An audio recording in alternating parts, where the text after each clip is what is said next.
the peace talks are going to be on hold for several weeks or months. There's a huge amount of sympathy in the Arab world for Palestinians, but the Israelis also have other things on their mind. What I think is going to happen is you're going to have Israelis coming together on the need to both recover hostages that have reportedly been taken, but also to teach Hamas a lesson. I think where you're going to start seeing Israeli problems is the decision to stop fighting. On the one hand, members of Prime Minister Netanyahu's coalition are going to say, this is absolutely where we need to press forward, press forward, press forward. Others are going to say, well, the international community has lost patience. We have achieved what we need to achieve. Let's stop. And I think the real problem for Benjamin Netanyahu is not the near term. I think there's a lot of unanimity in Israel on what to do in the near term.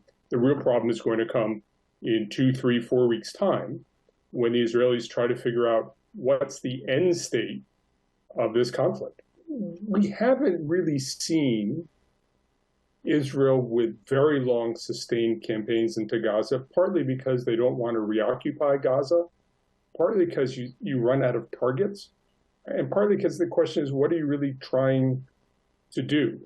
Certainly, there will be criticisms, critiques over time on the Israeli side in the weeks to come. I don't think you have that in the near term. In the near term, it's fighting to both beat back Hamas, to destroy Hamas infrastructure, and to recover the Israelis who reportedly have been captured. And that itself could take weeks or months. This is a different element. And the fact that there may be Israeli prisoners, the fact there seem to be Israeli prisoners, could potentially change the course of this conflict, make it different from ones in the past. But I suspect that the Israelis have a plan on the shelf to go into Gaza. Hamas has a plan on the shelf to beat back an Israeli approach. I think you'll see a combination of an air assault and a limited ground attack. And each side has done this before, and frankly, each side thinks they're likely to be doing it again. He's going to show that he's a strong leader by leading a strong attack into Gaza.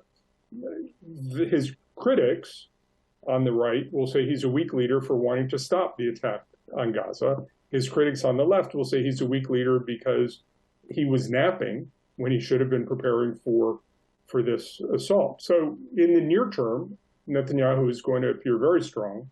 In the longer term, Netanyahu is going to be attacked on his right and on his left.